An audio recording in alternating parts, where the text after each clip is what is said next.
नेपाल भारत संबंध र नेपाल भित्र खास गरेर विज्ञानको अगल बगलको क्षेत्र दुईटा समुदाय बीच बढ्दै गइरहेको नफरतको सम्बन्धमा कुरा उठ्यो। यो बोर्डर क्रस गरेर भारत जाने यहाँका नेपाली नागरिकहरू को बारेमा बोर्डरमा छानबीन गर्ने चेक गर्ने कुरा आज मैं आप लोगों से गुजारिश करना चाहूंगा, हम सभी को समझना होगा नेपाल भारत दो अलग अलग मुल्क है। हर राष्ट्र का अपना अपना कुछ कंसर्न होता है। जब नेपाल साइड से भारत के सिक्योरिटी में थ्रेट होगा, सीमा में चेक जांच बढ़ेगा, हमें सतर्क रहना चाहिए, सरकार को भी सतर्क रहना चाहिए और बॉर्डर में रहने वाले लोगों को भी सतर्क रहना चाहिए कि हमारे कारण उस साइड में कोई दिक्कत नहीं है, वहाँ की सिक्योरिटी में कोई प्रॉब्लम नहीं है। जब जब सिक्योरिटी में प्रॉब्लम बढ़ता है तो चेक डालना होता है। तो कोई हमको प्रयोग कर रहा है कि नहीं कर रहा है, बहुत सारे अनजान लोग हैं जिन्हें मालूम नहीं है। कुछ ऐसे तत्व आ गए, एक दो दिन रख दिया, खाना खिला दिया, वो कहाँ गए, क्या करने गए, किसी को मालूम नहीं होता है। लेकिन वो लोग दूसरे मुल्क में जाकर जब गलत काम करेंगे, कोई पकड़ा जाएगा तो मालूम होगा कि नेपाल से आया, तो भारत का सिक्योरिटी कंसर्न होगा। इस पर हम लोकल लोगों को भी और सरकार को भी हमेशा सतर्क रहना चाहिए। जहाँ तक नेपाल भारत संबंध का बात है, ये अधिकतर संबंध सनातन काल से संबंध है। हमारी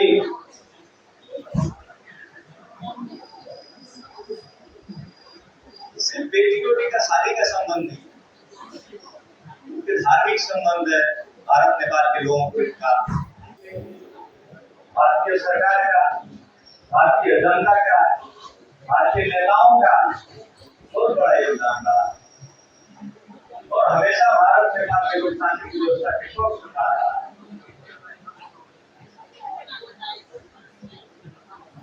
तो आप यहाँ देखिए, नेपाल में हम लोग भोजपुरी बोलते हैं, भारत के उस साइड में भी भोजपुरी बोलते हैं। एक ही रहन सहन, एक ही वेशभूषा, एक ही बोली चाली है। मिथिला तक दोनों साइड में मिथिला भाषी लोग हैं, एक ही तरह के रहन सहन के लोग हैं, हिंदू मुसलमान सभी लोग हैं। बंगाल की तरफ जाइए, पश्चिम बंगाल के बॉर्डर में जाइएगा, पूर्वी भाग में पहाड़ी लोग हैं। थोड़ा पश्चिम आइएगा तो दोनों साइड में मैथिली भाषाभाषी, नेपाली भाषाभाषी लोग। सुदूर पश्चिम में भी जाइएगा, कुमाऊं गढ़वाल साइड में एक ही तरह के देश भाषा बोलने वाले लोग, इधर भी देववा मिलेंगे, उधर भी देववा मिलेंगे, उधर भी बिष्ट मिलेंगे, हमारे यहाँ भी बिष्ट मिलेंगे, उस साइड में राउत मिलेंगे तो हमारे यहाँ भी राउत मिलेंगे। कुछ सामान्य संबंध नहीं है। दुनिया के किसी देश में जाइएगा तो इस तरह का विशेष संबंध नहीं होता है। हमारी बेटी बेटी का संबंध है, हमारे यहाँ की लड़की वहां है, वहां की लड़की यहाँ है, कोई कठिनाई नहीं है। आओ जाओ,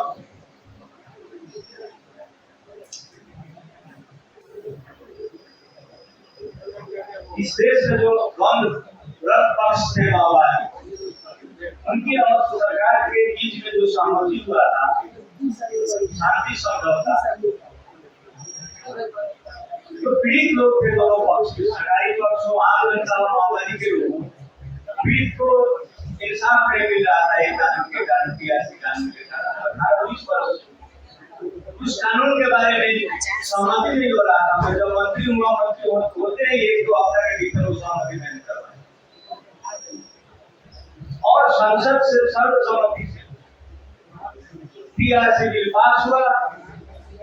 सम्माननीय प्रधानमंत्री जी केपी शर्मा ओली जी, हमारे पार्टी के नेता पूर्व प्रधानमंत्री श्रीमान देवुआ जी और प्रचंड जी पार्लियामेंट से संयुक्त रूप से संबोधन। अभी आप लोगों को मालूम होगा, मैं बताना भी चाहता हूँ कि ये जो विवाह का संबंध है, नेपाल में विवाह की उम्र 20 वर्ष है, लेकिन मध्य प्रदेश लगाए थे, सुदूर पश्चिम में, कर्णाली प्रदेश में कम उम्र के शादी हो जाती है। गार्जियन के सहमति में भी हो जाता है। कभी कोई बच्चे अपने इच्छा से भी कर लेते हैं। और जब लड़की घर आती है 2 साल के बाद, तो लड़का वो रेप केस, अपहरण केस, शरीर बंधन केस, एक ही लड़का पर 3-3 साल का कानून बच जाता है। उसमें मैं सुधार करने वाला हूं। यदि शादी आगे बढ़ाने की इच्छा होगा तो शादी आगे बढ़ाएंगे, नहीं बढ़ाना चाहेंगे तो विरोध। ये नहीं हो। इसी तरह प्रहरी प्रशासन के लोग जो है, खास करके सत्ता में रहने वाले लोगों के कारण किसी निर्दोष को मुद्दा लगा के पुलिस को बंद कर दिया, जेल करवा दिया। उसके लिए मैं कानून बनाने जा रहा हूँ, अग्रिम जमानत की व्यवस्था। और प्रहरी प्रशासन किसी को चाहे भी तो रात में जाके बुला के नहीं ला सकती है। यदि किसी को लगता है कि मैं निर्दोष हूँ, कोर्ट में जाके जमानत ले सकता है, एंटीसिपेटरी बेल, अग्रिम जमानत ले सकता है। कोर्ट का अधिकार होगा। कोर्ट किसी को अग्रिम जमानत दे देगा, पुलिस उसको पकड़ नहीं सकती है। कोर्ट दे सकता है जमानत। और बाकी सारे लोकतांत्रिक मुल्क में इस तरह की व्यवस्था है। हमारे यहाँ नहीं था, मैं करने जा रहा हूँ। प्रहरी प्रशासन के बीच में देश के साथ दोनों साइड के लोगों से कर ये सब नहीं हो जाता है।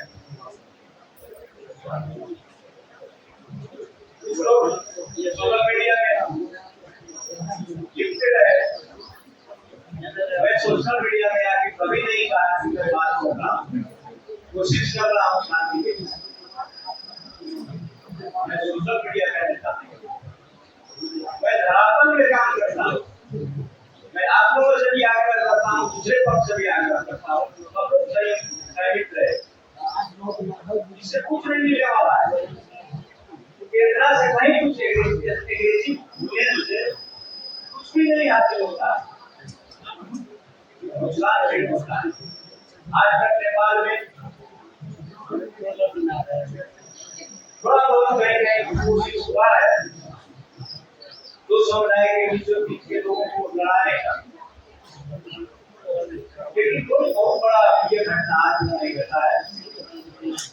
इसलिए सभी लोग अपने अपने कम्युनिटी के अगुआ लोग अपने कम्युनिटी में आग्रह करें। कोई समस्या नहीं है, कोई झगड़ा नहीं है अपनी मुसलमान के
और मुझे ज्यादा बोलने की जरूरत नहीं है। खास करके हमारे पूर्व मुख्यमंत्री जी ने जो बात रखा, मैं उनकी पूरी बात को सहमति देते हुए दो चार बातें से आप सबके सामने रखने की कोशिश करूंगा। सबसे पहली बात, नेपाल और भारत का संबंध कैसा होना चाहिए, कैसा है, इसको बेहतर बनाने के लिए हम सबको क्या करना चाहिए, जो ये संस्था का और ये आज के कार्यक्रम का जो मुख्य उद्देश्य है, इस उद्देश्य के साथ हम सभी को अपने जीवन में, अपने व्यवहार में इसको कैसे उतारा जाए, कैसे लागू किया जाए, दोनों देशों के लोगों में कैसे संबंध हो, वहां की सरकारों को भी कैसे हम सब इस संबंध के विषय में अवगत कराएं, जानकारी कराएं। यह प्रमुख उद्देश्य के साथ जो आयोजन किया गया है, इसके लिए मैं आयोजक समिति को भी और समीर अंसारी जी को भी दिल से मैं मुबारकबाद देता हूँ, शुक्रिया अदा करता हूँ, धन्यवाद देता हूँ।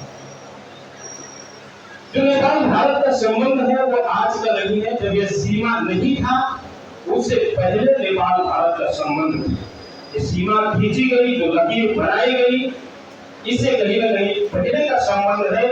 इसलिए इसको वैदिक सनातन संबंध भी कहा जा सकता है, क्योंकि यह परंपरागत बहुत ही पुराने समय से, जब मानव का निर्माण हुआ, इंसानों की उत्पत्ति हुई, उस समय से हमारा संबंध है। इसलिए नेपाल और भारत के रिश्ते के विषय में किसी को कहने की भी जरूरत नहीं है, सभी को जानकारी है। सिर्फ हमारा रोटी बेटी का संबंध नहीं है, अभी पिछले समय में देखेंगे तो बायोलॉजिकल और मनोवैज्ञानिक संबंध भी हमारा है।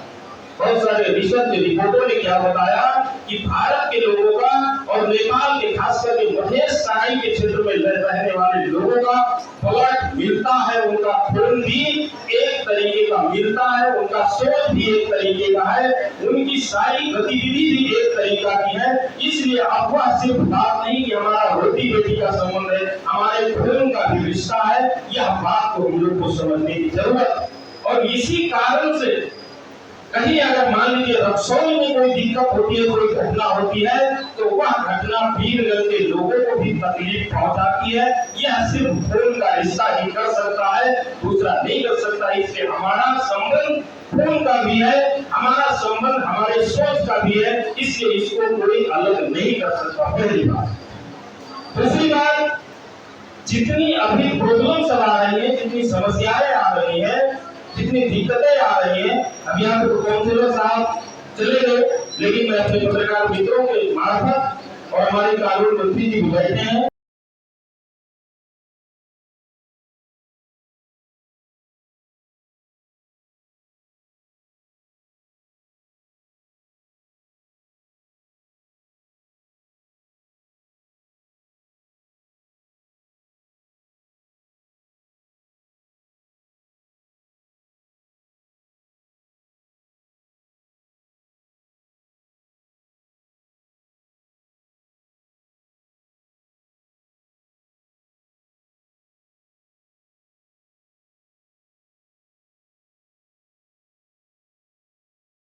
सबसे पहली बात तो नेपाल और भारत की जो 1950 की संधि है उसे कार्यान्वयन किया जाए। यदि वह संधि कार्यान्वयन में आती है तो हमको आने जाने में दिक्कत नहीं होगा, हमको खरीद व्यापार करने में दिक्कत नहीं होगा, हमको अपना शादी ब्याह करने में दिक्कत नहीं होगा, हमको कोई चीज लाने और ले जाने में दिक्कत नहीं होगा। वह संधि में, और हमारे वकील साहब भी है, हमारे पूर्व मुख्यमंत्री जी, उन्होंने कहा कि उस संधि में क्या कहा गया है कि केवल वोटर राइट के अलावा, आपको मत देने के अधिकार के अलावा सारी सुविधाएं आपको भारत और नेपाल के लोगों को सेम टू सेम मिल सकती है। इस तरीके का प्रावधान उसमें किया गया। और मैं बार बार सदन में भी बोलता रहता हूँ कि आजकल लोगों को आने जाने में भी दिक्कत हो रही है। नेपाल के लोग भारत के लोग नेपाल में आते जाते हैं तो उनको बहुत सारी समस्याएं हो रही है। यह सारी समस्या का समाधान वह संधि से हो सकता है, इसलिए उसको कार्यान्वयन में किया जाए। माननीय मंत्री जी से मेरा आग्रह। पहली बात। दूसरी बात, अभी बहुत सारे मित्रों ने यहाँ पे पानी की बात बताई, गंडक की बात बताई, पानी नहीं रहा, सिंचाई नहीं हो रहा है।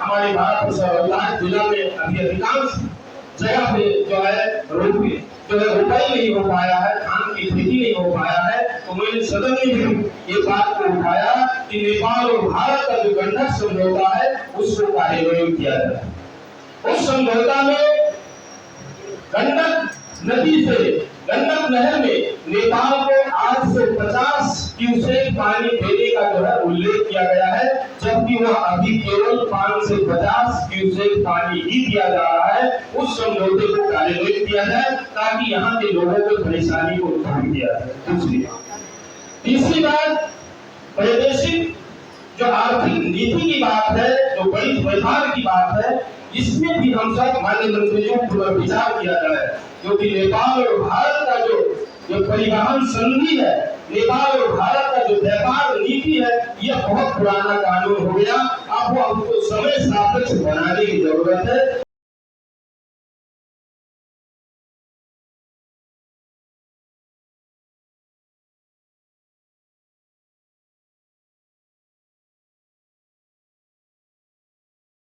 व्यापार बिजनेस करने में आसानी हो, उनको जो है 2-4 पैसे की आमदनी हो, यह व्यवस्था हम सब पुनर्विचार किया जाए और उसको सही कार्यान्वयन किया जाए।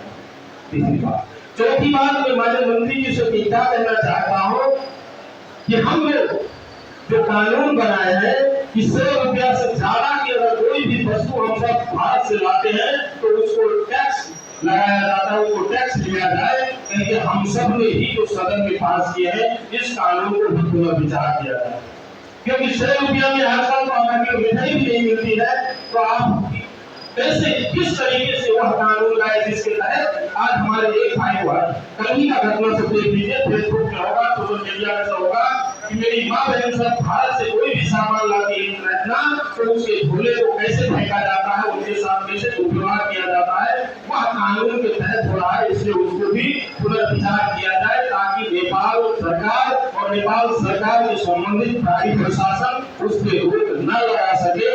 इस चीज को हम लोग ध्यान किया जाए और यह सारा संबंध 1950 की संधि से जाकर के मिलता है। इस चीज को हम लोग को विचार करना पड़ेगा, खास करके जो हम सीमा के पास के रहने वाले लोग हैं, जो हम सब बॉर्डर के पास में रहने वाले लोग हैं, यह सबके लिए बहुत जरूरी है। पांचवी बात क्या है माननीय मंत्री जी, आघोषित रूप में जो अभी भारतीय मुद्रा को, भारतीय रुपया को नेपाल में 25,000 से ज्यादा नहीं लाने का जो आघोषित नीति नेपाल सरकार लिया है, इस पे भी आपको विचार करने की जरूरत है।